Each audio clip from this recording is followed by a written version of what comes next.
Assalamualaikum warahmatullahi wabarakatuh. Innal hamdalillah, segala puji bagi Allah Subhanahu wa taala, nahmaduhu wa nasta'inuhu wa nastaghfiruh. Hanya kepadanya kita memuji, meminta pertolongan serta bertaubat dari dosa-dosa kita.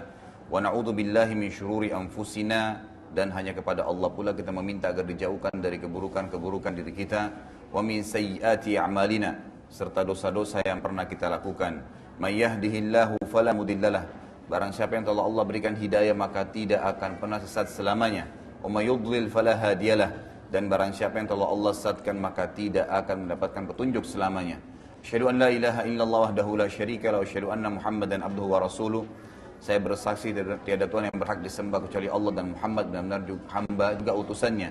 Qala Allah Ta'ala, Allah mengingatkan kita dalam kitabnya, Ya ayyuhalladzina amanu taqullaha haqqa tuqatih wa la tamutunna illa wa antum muslimun.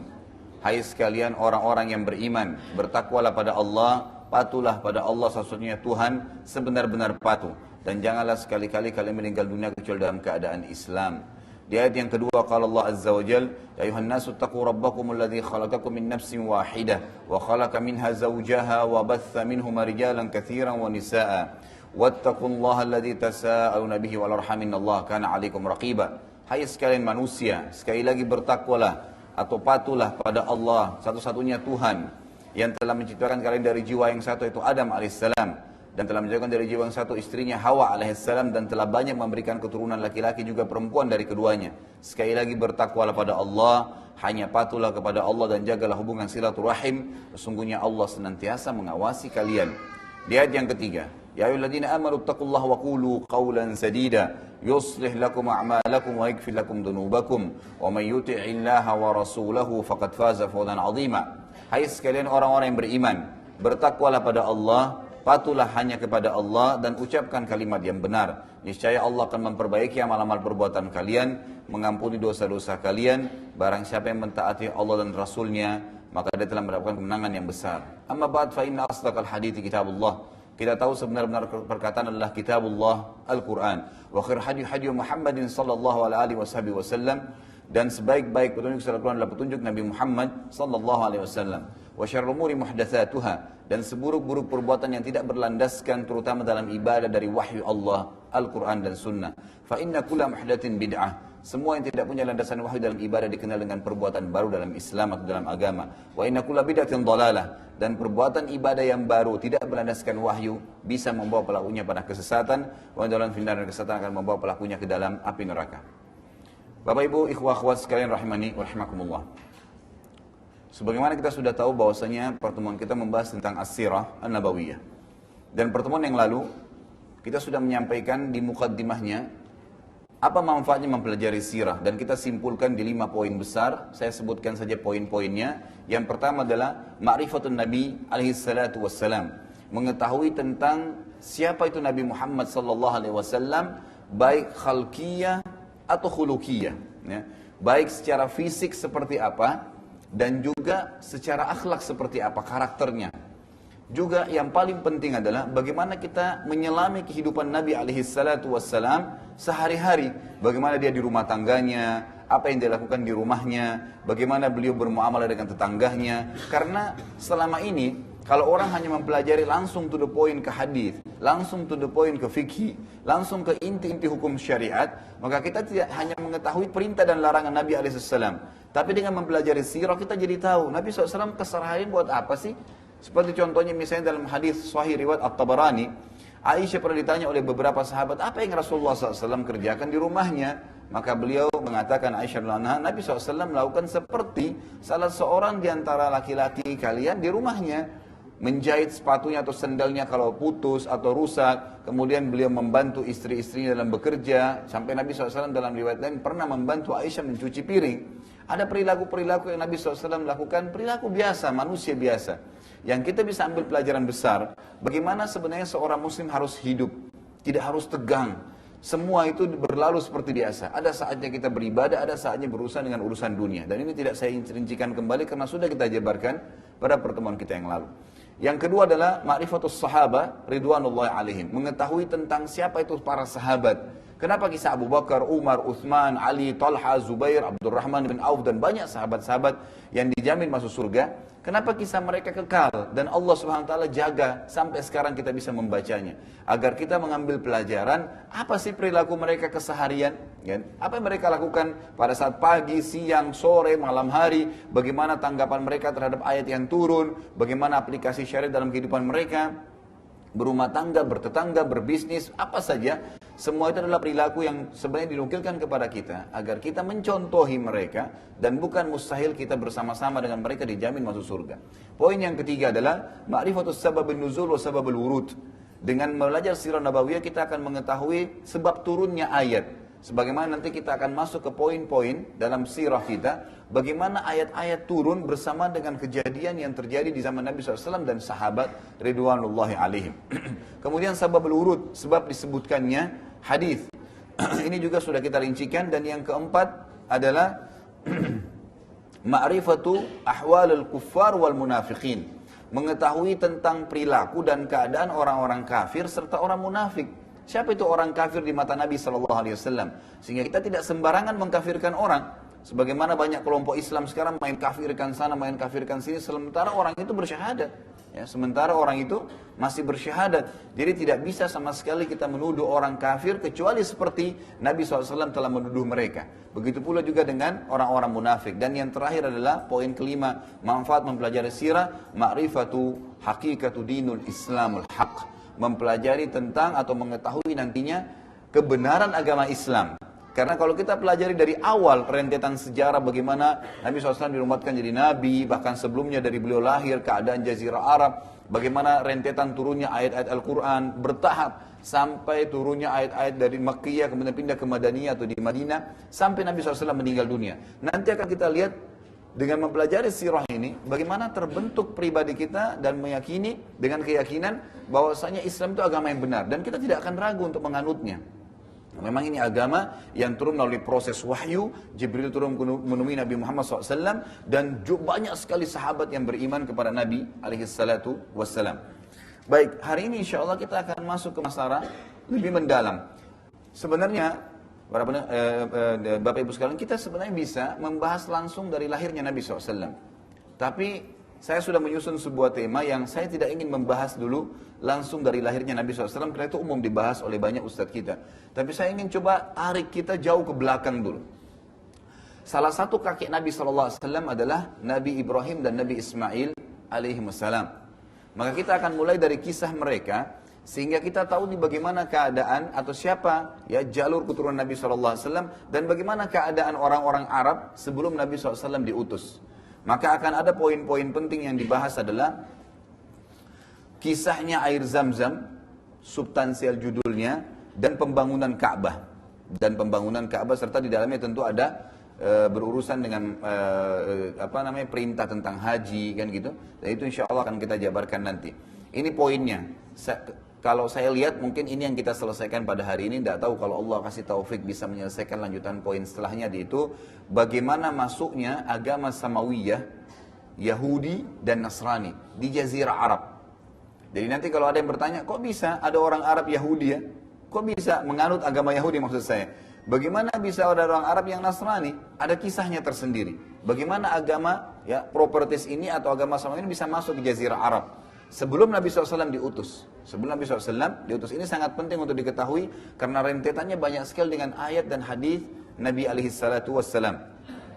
Dan akan ada kisah tentang ya penghancuran ya Abraha dengan pasukan gajahnya. Kemudian akan ada kisah juga bagaimana masuknya ya negeri Yaman di bawah kekuasaan Faris. Ini semua poin-poin penting yang akan dibahas yang menjadi mukaddimah dalam sirah kita sebelum nanti kita masuk ke poin selanjutnya ya tentang masalah bagaimana ya kelahiran Nabi alaihi salatu wassalam. Baik, kita mulai ya. Bapak Ibu sekalian rahimakumullah, semoga Allah SWT berikan taufik kita. Nabi Ibrahim alaihissalam adalah nabi yang mulia, mendapatkan julukan Abul Anbiya, ayahnya para nabi ya. Kenapa dikatakan seperti itu? Karena Nabi Ibrahim alaihissalam itu memiliki dua orang istri. Yang pertama adalah Sarah. Ya. Sarah masyhur, sangat terkenal dengan kecantikannya dan kemuliaannya. Luar biasa gitu. Tentu kita tidak akan terlalu mendalam membahas tentang bagaimana keadaan atau kehidupan ya Sarah bersama Ibrahim alaihissalam, tapi ada beberapa yang disebutkan dalam ayat Al-Quran dan juga hadis Nabi SAW yang penting untuk kita ketahui berhubungan dengan pelajaran sirah kita ini. Di antaranya, Nabi Ibrahim alaihissalam pernah mengadakan perjalanan bersama Sarah ke wilayah Mesir di Afrika Utara. Pada saat sampai ke Mesir, kebetulan waktu itu rajanya Mesir di zaman itu zalim, suka sekali mengambil istrinya orang. Ya. Jadi bukan mencari perempuan umumnya, tapi istrinya orang. Kenapa? Karena dia tahu kalau, atau dalam pikiran dia pada saat itu, kalau seandainya wanita ini dinikahi oleh seorang laki-laki, pasti dia pilihan gitu, dipilih oleh laki-laki tersebut. Jadi perilakunya sangat buruk. Sarah itu sangat terkenal dengan kecantikannya. Maka Nabi Ibrahim alaihissalam waktu jalan dengan Sarah masuk ke Mesir, datanglah beberapa prajurit Raja Mesir waktu itu ingin mengambil Sarah. Maka apa yang mereka katakan? Siapa ini? Pertama ditanya, siapa ini? Maka Ibrahim alaihissalam mengatakan, ini saudariku. Nggak dikatakan istriku. Kenapa? Karena kalau dia katakan istriku, diambil Sarah nantinya. Dan ini disebutkan dalam hadis Bukhari tentang bagaimana di mahsyar nanti, ya, orang-orang pada saat kepanasan, ya, orang membutuhkan tentang hadis syafaat kubra, ya. Bagaimana Nabi SAW akan memberikan syafaat nanti pertolongan kepada umatnya di padang mahsyar. Manusia pada saat sudah kepanasan, sudah menunggu lama di mahsyar, Allahu alam berapa lama sebagaimana disebutkan dalam hadis, maka ada sebagian manusia datang ke Adam lalu berkata, "Hai Adam, engkaulah ayah kami, engkaulah manusia pertama, mintalah kepada Allah yang supaya Allah datang mengadili kami. Kami ke surga atau ke neraka? Yang penting datang dulu mengadili."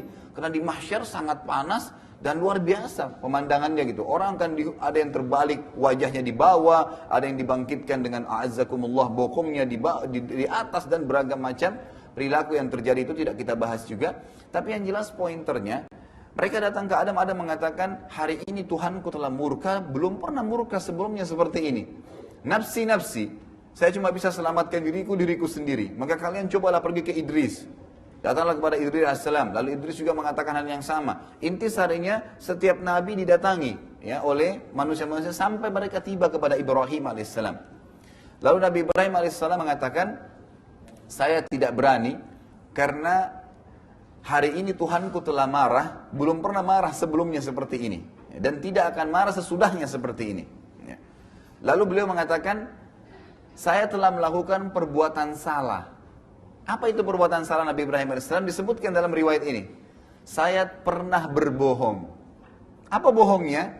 Waktu dia mengatakan kepada prajurit Mesir, ini saudari saya. Sebenarnya bukan bohong ya. Beliau di sini maksudnya saudari saya dalam agama gitu. Tapi beliau karena ketaatannya kepada Allah menganggap itu dosa. Jadi beliau mengatakan, saya pernah berbohong, padahal bohongnya pun sama orang kafir gitu kan. Demi untuk keselamatan istrinya, dia mengatakan ini saudari saya. Jadi Nabi Ibrahim AS mengakui dalam riwayat ini, bagaimana sebenarnya dulu dia pernah melakukan itu. Dan ini riwayat yang menjelaskan ya kejadian tadi. Kita kembali kepada kisah. Tapi karena kecantikan Sarah, maka prajurit-prajurit Raja Mesir waktu itu tetap mengambilnya. Walaupun sudah mengaku bahwasanya nah ini adalah saudari saya. Pada saat dibawa ke istana dan Raja Mesir melihat kecantikan dimiliki oleh Sarah, maka dia langsung ingin menjamahnya. Maka Sarah berdoa kepada Allah Azza wa Jal agar ya diselamatkan. Tiba-tiba saja tangan ya kanannya si raja itu stroke. Tiba-tiba nggak bisa bergerak. Mau menyentuh nggak bisa gitu kan. Maka dia mengatakan, apa yang kau lakukan dengan saya? Kata raja itu ya. Maka Sarah mengatakan, saya tidak berbuat apa-apa ya, saya hanya berdoa kepada Tuhan saya agar diselamatkan dari keburukanmu. Maka dia mengatakan, mintalah kepada Tuhanmu agar saya dikembalikan ya, dan saya tidak akan ganggu kamu. Maka Sarah pun berdoa kepada Allah Azza wa Jal agar disembuhkan orang itu sembuh gitu kan. Dia tadi belum yakin nih rajanya. Maka apa yang dilakukan? Dia dekati lagi yang kedua kalinya. Jadi dia berbohong tadi. Maka kena sakit yang sama. Tiba-tiba tangannya ingin menjamah tidak bisa bergerak. Gitu kan? Maka dia berkata lagi, mintalah kepada Tuhanmu disembuhkan dan saya tidak akan ganggu kamu. Saya janji. Gitu kan? Ternyata Sarah berdoa lagi yang kedua kali. Ya, dia kembali lagi. Sembuh. Dia mau jamah lagi. Gitu kan? Sampai 3 kali. Yang ketiga kalinya, pada saat dia ingin sentuh, akhirnya kembali lagi seperti itu dan dia berkata, saya berjanji dan sudah pasti saya tidak akan ganggu kamu, disaksikan oleh semua apa yang orang-orang yang ada di istana saya ini, saya akan bebaskan kamu. Lalu dikeluarkan seorang budak wanita oleh si raja ini, itulah Hajar. Dikeluarkan oleh raja, ini saya hadiahkan untukmu gitu. Maka Sarah pun berdoa kepada Allah dan disembuhkan tangannya, ya. Raja itu lalu dia berkata dalam riwayat yang masyhur, raja itu berkata, keluarkan wanita ini dari istana saya karena yang kalian bawa adalah jin, gitu. Ya. Karena dia tidak yakin kepada Allah Subhanahu wa taala. Jadi dia ucapkan kalimat tersebut. Maka pulanglah Sarah membawa Hajar, ya. Ini kisah awalnya, gitu kan. Jadi Hajar itu memang seorang budak yang dihadiahkan oleh Raja Mesir yang tadinya ingin berbuat jahat dengan Sarah. Pulanglah mereka, ya, balik. Ada beberapa riwayat, ada yang mengatakan Nabi Ibrahim AS tinggal di Palestina, ada riwayat yang mengatakan Nabi Ibrahim tinggal di Babilonia. Ya. Tapi kalau kita gabungkan kedua riwayat ini, Nabi Ibrahim AS memang lahir di kota Babilonia, ya, di Irak. Dan perlu Anda tahu, Irak itu bukan wilayah asli orang Arab, ya. Nanti kan kita pelajari di pelajaran kita di masalah Nabi Ibrahim AS. Jadi Arab itu ada dua. Ada Arab musta'ribah, ada Arab asli. Ada orang Arab yang asli dan itu dari Yaman asalnya mereka. Dan ada orang Arab yang terarabkan. Ini diistilahkan bagi siapapun yang menikah dengan orang Arab atau menggunakan bahasa Arab di lisannya. Makanya kita lihat seperti negara-negara di Afrika, Mesir, Tunis, Jazair, Maroko, itu semua bukan orang Arab. Ya. Itu mereka bukan orang Arab. Orang Mesir itu aslinya orang Kipti, ya, suku Kipti. Tapi karena mereka pakai bahasa Arab di negaranya dikatakan negara Arab, orang Arab gitu kan, kena bahasa. Sama dengan Tunis, Jazair, Maroko, 3 negara besar di Afrika Utara ini adalah suku barbar yang terkenal. Ya, setelah mereka masuk Islam, mereka menikah dengan orang-orang Arab, bahasanya sudah pakai bahasa Arab, maka dikatakan orang-orang Arab. Kita temukan juga Sudan, itu asli Afrika, gitu kan. Tapi jadi negara Arab. Dan seterusnya. Sama kalau kita lihat ke arah barat, itu arah timur dan arah baratnya, sama juga di Irak. Ya. Irak juga begitu, bukan negara Arab. Ya. Tapi karena mereka menggunakan bahasa Arab dan berbaur, akhirnya dikatakan negara Arab. Jadi Nabi Ibrahim AS bukan asli orang Arab. Ya. Bukan asli orang Arab. Nanti akan kita lebih jauh mempelajari masalah itu bi'idznillah ta'ala. Jadi Nabi Ibrahim AS akhirnya, Sarah akhirnya pulang bertemu Nabi Ibrahim AS dan mereka semua kembali, ya, ke wilayah Babilonia. Ya. Ini wilayah tempat lahir Nabi Ibrahim AS. Lalu mereka pindah ke Palestina setelahnya. Mereka pindah ke Palestina. Ringkas cerita adalah, karena ini cukup panjang kisahnya, ya, dan ini ada bahasan khusus tentang Nabi Ibrahim AS dengan Sarah. Intinya adalah Nabi Ibrahim AS akhirnya, ya, setelah berapa tahun menikah dengan Sarah, dan Sarah tidak memiliki anak. Ya, sebagian riwayat mengatakan karena beliau mandul, ya, beliau mandul. Sampai umurnya, ada beberapa riwayat yang khilaf, tapi ada pendapat yang kuat mengatakan umur Sarah itu mencapai 60 tahun. Tidak punya anak, gitu kan. Waktu itu ada beberapa riwayat juga yang menyebutkan Hajar dengan Sarah ini selisih umurnya cukup jauh. Karena Hajar itu adalah seorang budak yang masih mudah sekali pada saat dihadiahkan, gitu kan. Tapi tidak disebutkan umurnya. Maka selisih umurnya cukup jauh. Sarah karena merasa khawatir dan merasa kesian dengan Ibrahim AS tidak punya anak, maka dia hadiahkan Hajar untuk dinikahi. Nabi Ibrahim AS pun menikahi Hajar, dan akhirnya dengan setahun menikah, itu punya anak. Anaknya adalah Ismail. Jadi dari Hajar, itu anaknya adalah Ismail. Setelah punya anak, fitrah, ya, Sarah, itu merasa muncul, kenapa kok dia tidak bisa memberikan anak sementara Hajar bisa, gitu kan? Lalu berdoa kepada Allah Azza wa Jalla agar juga dikaruniai anak dalam kondisi umur beliau 60 tahun. Apa yang terjadi? Setelah 2 tahun proses tadi, umur Ismail alaihissalam, maka malaikat datang kepada Nabi Ibrahim alaihissalam, itu memberitahukan berita gembira. Asalnya mereka akan datang untuk menghancurkan kaum Lut, Nabi Lut, ya, yang kaumnya terkenal melakukan homoseksual. Itu keponakan Nabi Ibrahim alaihissalam. Jadi dia keponakan Nabi Ibrahim, dan orang yang paling pertama beriman dengan risalah Nabi Ibrahim adalah Nabi Lut. Setelah diutus beriman, Allah utus menjadi nabi, maka diutuslah dia ke kaumnya. Sebagaimana sabda Nabi SAW dalam hadis sahih muttafaqun alaih, semua nabi diutus untuk kaumnya masing-masing. Jadi sebelum Nabi SAW, itu para nabi berdakwah di masyarakatnya masing-masing. Seperti misalnya Nabi Ibrahim di daerah Palestina, Babilonia, dan wilayah Mekah nantinya. Ada 3 lokasi dakwanya gitu kan. Sementara Nabi Lut, keponakan beliau itu ada di wilayah Yordania. Ya. Kalau sekarang tepatnya batas Yordania dengan Israel ya. Itu ada Laut Mati, di situ wilayahnya dakwanya Nabi Lut. Dan tidak ada kewajiban untuk berdakwah di tempat lain. Jadi khusus di wilayah situ saja. Tapi Nabi Muhammad SAW waktu diutus itu untuk seluruh manusia. Gitu kan. Jadi bedanya di situ. Tapi nabi-nabi sebelumnya tidak. Sama halnya Nabi Isa alaihissalam ya. Nabi Isa alaihissalam dikhusus untuk wilayah sendiri. Jadi keliru kalau ada orang-orang Nasrani mendakwakan agama Nasara sampai ke Indonesia. Itu keliru. Kenapa? Karena Nabi Isa itu hanya khusus untuk Bani Israel gitu loh.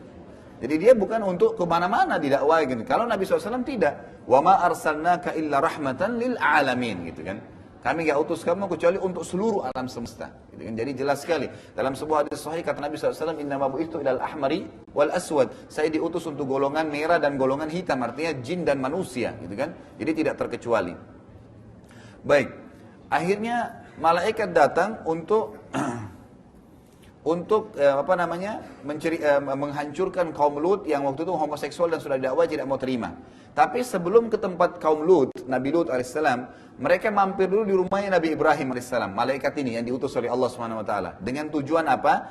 Ingin menyampaikan berita gembira kepada Sarah bahwasanya Sarah akan hamil dan melahirkan anak. Karena Sarah tadi berdoa kepada Allah Subhanahu wa taala. Ini menandakan tidak ada yang mustahil bagi Allah Subhanahu wa taala. Bagaimana dalam kondisi umur sudah tua pun, mandul gak bisa punya anak, bisa hamil dengan kekuasaan Allah Subhanahu wa taala. Kita dengarkan kisahnya. Waktu malaikat datang ke rumah Ibrahim alaihissalam, seperti apa sih kejadiannya? Allah sebutkan dalam surah Az-Zariyat. Urutan 51 ayat 24 sampai ayat 30. Ya. Az-Zariyat 54 urutan surahnya ayat 24 sampai ayat 30 yang bunyinya a'udzubillahi minasyaitonirrajim. Hal ataka haditsu dhaifi Ibrahim al-mukramin id dakhalu alaihi faqalu salaman qala salamun qaumun munkarun faragha ila ahlihi fajaa bi'ijlin samin faqarrabahu ilaihim qala ala ta'kulun fa'awjasa minhum khifatan qalu la takhaf wa basyaruhu bigulamin alim. فأقبلت امرأته في صرة فصقت وجهها وقالت عجوز عقيم قالوا كذلك قال ربك إنه هو الحكيم العليم. Sudah sampaikah kepadamu hai Muhammad cerita tentang tamunya Ibrahim, 2 malaikat yang datang untuk menghancurkan kaum Lut. Kisahnya bagaimana? Yaitu malaikat-malaikat yang dimuliakan kata Allah di ayat 24-nya. Ayat 25-nya, ingatlah ketika mereka datang ke tempatnya Ibrahim dan mengucapkan salamun atau keselamatan bagi Ibrahim. Ibrahim pun menjawab salam juga, ya, artinya keselamatan untuk kalian. Ya. Sesungguhnya kalian orang-orang yang tidak dikenal, kata Nabi Ibrahim AS kepada 2 malaikat tadi. Siapa kalian ini tidak dikenal gitu? Maka dia pun Ibrahim AS ini terkenal dengan karamnya, ya, sangat ringan tangan, sangat suka dengan tamu gitu. Maka pada saat malaikat ini datang, tidak dikenal. Lalu dipersilahkan masuk, ya, tidak ditanya siapa kalian. Yang pertama Nabi Ibrahim AS lakukan adalah, dia dengan secara diam-diam menemui keluarganya di belakang, ya, di dapurnya istilahnya ya. Kemudian dia menyembelih seekor anak sapi yang gemuk. Ya. Langsung dimasak dan dihidangkan gitu, kepada tamunya. Jadi tanpa menanyakan, ya, siapa kalian gitu. Dan ini sebuah perilaku yang diberikan atau kata ulama tafsir menandakan contoh yang sangat baik dari Nabi Ibrahim alaihissalam. Ya, kalau sudah ada yang datang ke rumah, nggak usah dimulai dengan su'lan dulu, kan gitu. Siapa orang ini dan segalanya, berikan sesuatu, mungkin minuman, mungkin makanan yang bisa ditolong, lalu ditanya, ada apa kira-kira kebutuhannya gitu kan. Nabi Ibrahim alaihissalam melakukan itu dalam ayat ini. Jadi kemudian dia ke keluarganya menyiapkan seekor sapi kecil, gemuk yang kecil, yaitu biasanya sapi pilihan gitu kan. Kemudian dimasak dan dihidangkan langsung. Lalu tak kala dihidangkan kepada mereka, kepada 2 malaikat tadi, Ibrahim lalu berkata, silahkan dimakan gitu ya. Ini ayat 27-nya, ayat 28, tapi mereka tidak mau makan. Karena itu Ibrahim merasa takut terhadap mereka. Ya, merasa takut terhadap mereka dan berkata, janganlah kamu takut atau jangan engkau takut wahai Ibrahim, Dan mereka menyampaikan berita gembira kepada Ibrahim tentang akan lahirnya seorang anak bagi Ibrahim yang bernama Ishak. Ya, yang bernama Ishak. Inilah dari Sarah, gitu kan. Jadi nanti di sini kisahnya, rentetannya sudah mulai masuk lebih dalam. Bagaimana Sarah akhirnya punya anak setelah berdoa kepada Allah Azza wa Jalla dan umurnya sudah sangat tua dan dia akim. Memang dia orang yang mandul, gitu kan. Lalu dikatakan kemudian istrinya, ya, Sarah tadi, istrinya Ibrahim AS, datang memekik lalu menepuk mukanya sendiri seraya berkata, artinya dia kaget gitu, kok ada berita gembira dari malaikat nih, dia akan hamil dan punya anak gitu. Dia mengatakan, sungguhnya aku seorang wanita yang tua dan mandul. Lalu para malaikat menjawab, demikianlah Tuhan kalian memfirmankan, ya, sesungguhnya dialah yang maha bijaksana lagi maha mengetahui. Artinya Allah Subhanahu wa taala mampu membuat apapun, bahkan Allah mampu membuat semua wanita hamil tanpa laki-laki kalau Allah mau. Nah, gitu. Bisa melahirkan, punya anak, bisa punya keturunan, tidak harus berhubungan biologis antara suami istri. Tapi itu kekuasaan Allah Azza wa Jalla. Lalu kisahnya adalah Sarah hamil dan akhirnya melahirkan seorang anak yang bernama Ishak. Ya. Jadi di sini Nabi Ibrahim alaihissalam, nanti kita akan kembali kepada atas tadi bahasan awal, kenapa diberikan julukan Abul Anbiya, ayahnya para nabi, karena dari dua istrinya, dua-dua anaknya nabi, Ismail dan Ishak, gitu. Dua-duanya nabi. Nabi Ibrahim alaihissalam akhirnya jadi mempunyai dua orang putra, dua-duanya nabi, Ismail alaihissalam dan Ishak alaihissalam. Ismail, ya, pada saat dia baru lahir dan sudah masyhur kisahnya, saya ringkaskan kembali gitu kan, yang mungkin Bapak Ibu sudah tahu. Kemudian pada saat selesai melahirkan tadi, ya, Sarah, Allah Azza wa Jal memerintahkan Ibrahim AS untuk membawa Hajar dan anaknya Ismail. Kemana? Ke Mekah. Sudah masyhur, ya. Dibawa ke Mekah. Waktu akan pergi, Nabi Ibrahim AS tidak menceritakan kepada Hajar dan anaknya Ismail. Tidak, Ismail memang masih kecil, ya, masih menyusui. Tapi tidak menceritakan kepada, ya, Hajar, kita mau kemana nih, tidak diceritain. Dibawa aja, naik unta sampai tiba di Mekah. Mekah waktu itu padang pasir, nggak ada pohon, nggak ada orang, lembah gitu. Jadi kalau Anda lihat, ya, gambar aslinya Ka'bah itu ada pegunungan sekelilingnya dan itu lembah.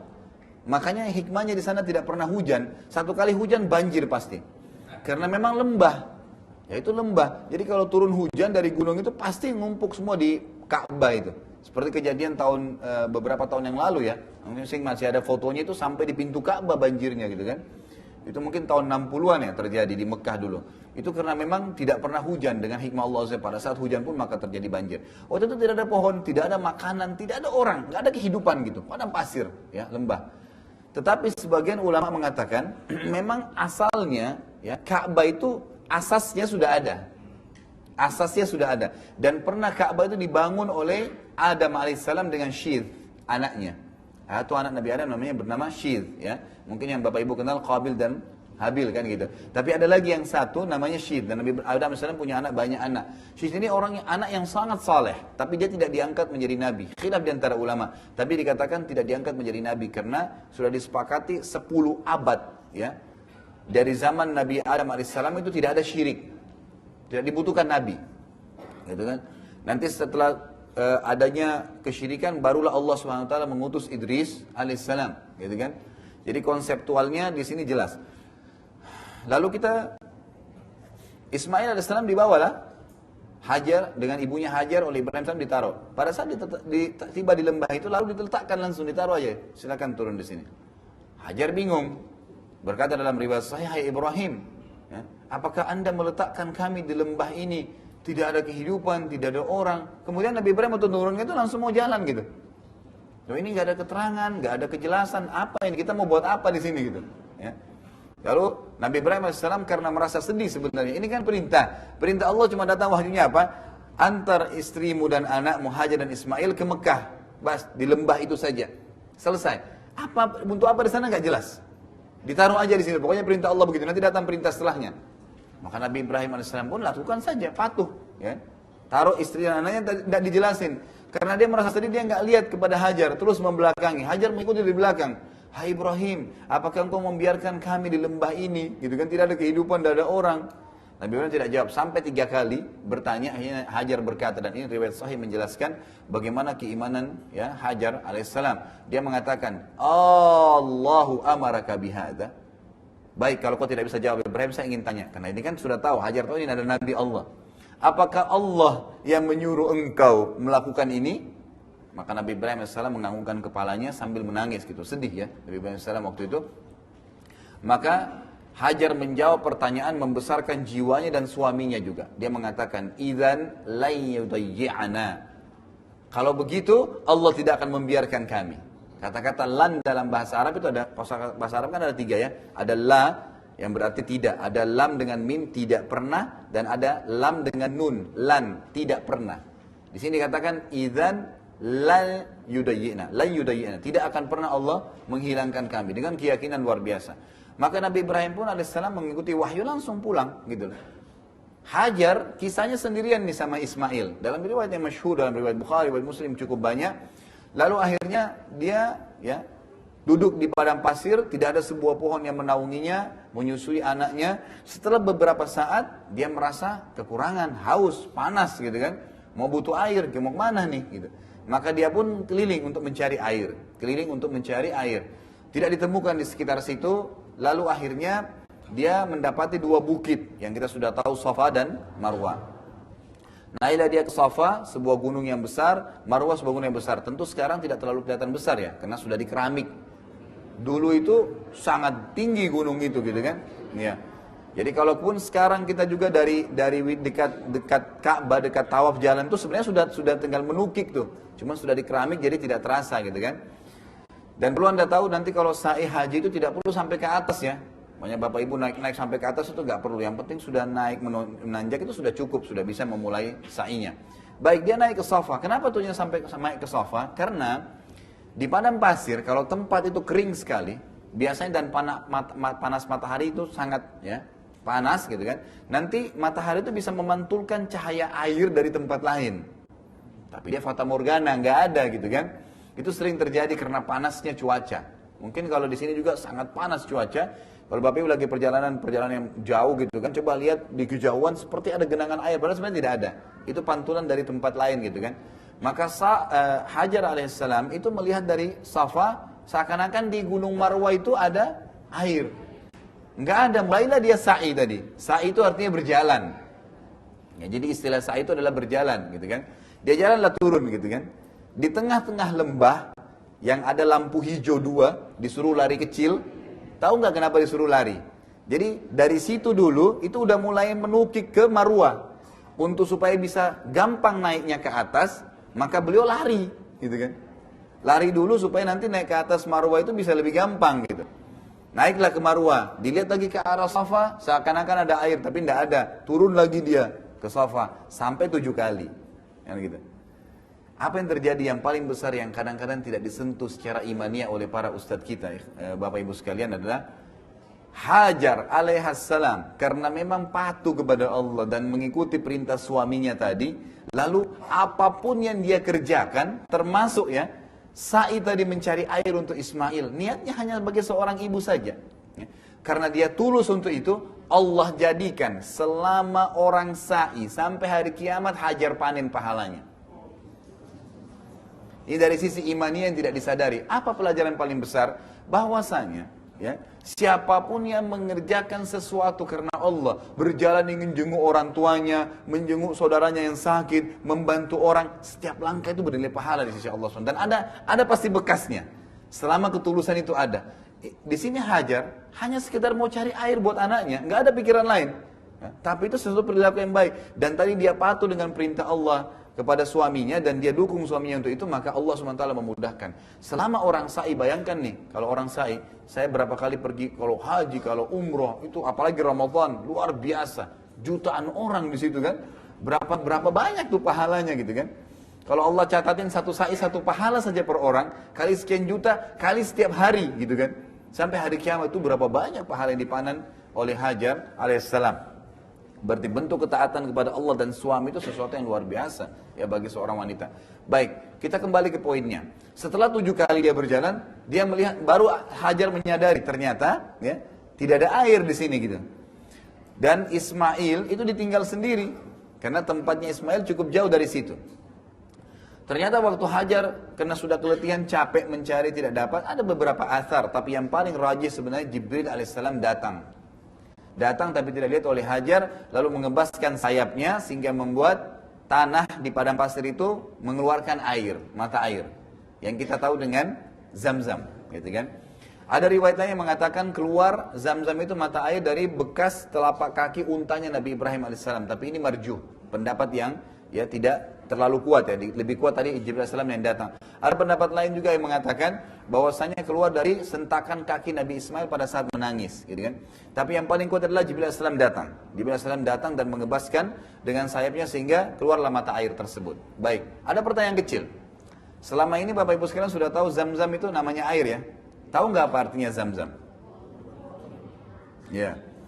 Jadi Zam-Zam itu pada saat dilihat airnya oleh Hajar alaihissalam, karena gembiranya gitu kan, maka beliau membuat seperti bendungan. Kalau orang lagi di pantai itu buat bangunan gitu kan, padang itu pasir dikumpulin, takutnya airnya habis karena ini padang pasir gitu kan, maka dikumpullah sambil mengucapkan Zam-Zam gitu loh, berkumpullah gitu. Jadi Zam-Zam itu artinya berkumpul gitu kan. Maka ditutuplah. Kata Nabi SAW dalam hadis Bukhari Muslim, semoga Allah merahmati ibunya Ismail. Kalau dia biarkan, maka akan menjadi lautan yang luas. Tapi karena ketakutannya seorang ibu, jangan sampai habis nih air gitu kan. Maka ditutuplah, ditahan. Jadi akhirnya dia cuma sekedar seperti mata air seperti itu. Baik, akhirnya Hajar pun alaihissalam minum dari situ, mulailah hidup. Karena yang paling penting air. Dan subhanallah, Zam-Zam itu sebagaimana dalam hadis sahih dikatakan Zam-Zam ya bagi orang yang meminumnya, boleh niat apa saja. Ya. Sebagaimana Imam Syafi'i rahimahullah mengatakan, saya minum Zam-Zam dengan 3 niat. Saya minta agar ya panahan saya tidak pernah meleset, kemudian dan itu berhasil, kata Imam Syafi'i rahimahullah, berhasil, saya tidak pernah meleset lagi setelah minta di Zam-Zam, dari minum Zam-Zam itu. Saya meminta agar yang kedua menjadi alimnya muslimin, menjadi ulama, ternyata benar. Dan yang ketiga saya minta dimasukkan surga dengan minum Zam-Zam. Jadi jangan minum Zam-Zam cuma minta disembuhin penyakit itu kecil gitu kan. Minta semuanya. Ya. Tapi Zam-Zam ya bukan datang kepada orang yang dianggap pintar, airnya diludahi terus diminum gitu kan. Itu penipuan ya, penipuan terhadap masyarakat. Jangan pernah Anda minum air yang ditiup-tiup oleh orang, nggak pernah itu. Nabi SAW tidak pernah tiup-tiup air, apalagi meludah. Iya kalau sikat gigi, kalau enggak gitu kan. Kan mentransfer penyakit ke kita gitu. Baik, tapi kalau memang Anda mau benar, kembali kepada Zam-Zam. Zam-Zam memang benar. Dan kata Nabi SAW, Zam-Zam itu minuman sekaligus makanan yang mengenyangkan. Itu hadis sahih, kan gitu. Jadi makanya orang minum Zam-Zam itu sudah cukup bagi dia walaupun tidak makan. Beberapa sahabat pernah selama 3 pekan di Mekah, mereka tidak makan apa-apa, cuma minum Zam-Zam dan tercukupkan gitu. Ya, itu sebuah ya, Allah Azza wa Jalla, sebuah karunia dari Allah SWT kepada umat ini. Baik, hiduplah Hajar pada saat itu. Nabi Ibrahim alaihissalam waktu pulang, ya, dalam perjalanan berdoa kepada Allah Subhanahu Wa Taala, berdoa kepada Allah Subhanahu Wa Taala. Ini ya. Dalam Al-Quran dikatakan terjemahnya, sesungguhnya saya meninggalkan keluarga saya biwadin ghairi dzi dzar'in inda baitikal muharram. Ya Allah, aku meninggalkan istri anakku di sebuah wadin itu lembah. Biwadin ghairi dzi dzar', tidak ada sedikit pun pohonnya. Kata-kata dzi dalam bahasa Arab atau dzu itu berarti sesuatu yang melampaui batas. Misalnya orang yang kuat menghafal, dia dikatakan ya misalnya orang yang suka menghafal bahasa Arabnya ya, misalnya hafidh, ya, orang yang kuat hafalannya. Tapi kalau memang dia kuat sekali, melampaui batas, mereka katakan dzu hifdz. Orang ini dzu hifdz, luar biasa hafalannya. Jadi kata-kata dzu atau dzi digunakan untuk sesuatu yang melampaui batas. Maka kata Ibrahim alaihissalam, biwadin ghairi dzi zar'in, di lembah yang tidak ada satupun rumput, nggak ada gitu. Jadi kosong sekali gitu. Inda baitikal muharram, tapi poinnya di lokasi tempat rumahmu yang muharram. Ini menandakan ulama tafsir bilang Ka'bah itu asasnya sudah ada tadi yang saya katakan. Dan mulailah mereka menjabarkan dengan beberapa asal yang menyebutkan bahwasanya pernah dibangun oleh Nabi Adam alaihissalam dan Syir, kemudian dengan berjalannya waktu hancur gitu kan. Nanti Nabi Ibrahim alaihissalam diperintahkan untuk membangun kembali Ka'bah itu. Jadi Ka'bah bukan baru dibangun pada saat itu, tapi sudah ada sebelumnya, nanti pondasinya sudah ada lalu dibangun kembali. Lalu Nabi Ibrahim SAW pada saat berdoa, Nabi Ibrahim pun menyebutkan dalam doanya yang masyhur yang mengatakan, ya, kirimlah orang-orang kepada istri dan anak saya gitu, supaya mereka tidak sendirian, gitu kan. Maka Allah SWT pun menerima doanya. Apa yang terjadi? Ada sebuah kasus terjadi pada saat itu. Masyarakat Arab saya katakan yang asli turunannya itu di Yaman. Tidak ada waktu itu di selain di Yaman. Nggak ada di selain di Yaman. Di Yaman dulu ada terkenal sekali pada zaman Nabi Ibrahim SAW itu sebuah bendungan. Namanya Ma'rib. Saddul Ma'rib. Ya. Saddul Ma'rib ini saat itu adalah bendungan. Ma'rib nama kotanya, nama lokasinya gitu. Masyarakat Yaman itu luar biasa kehidupannya. Sangat makmur, sangat luar biasa gitu. Tentram, semuanya luar biasa gitu. Apa yang terjadi? Karena mereka kufur terhadap nikmat Allah Subhanahu wa taala, maka akhirnya dihancurkan oleh Allah Subhanahu wa taala bendungan tersebut, ya. Itu ada kisah tersendiri disebutkan juga dalam Al-Qur'an.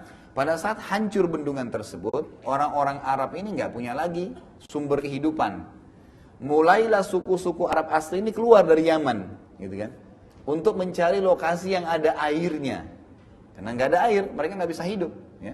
Makanya Allah SWT mengatakan dalam Al-Quran, وَجَعَلْنَا مِنَ الْمَاءِ كُلَّ شَيْءٍ حَيٍّ. Kami menjadikan segala sesuatu dari air itu bisa hidup. Ya. Kalau makanan itu mungkin hanya sekedar menutupi, tapi air nggak bisa, maka bisa meninggal, gitu kan? Ini sesuatu yang sangat penting.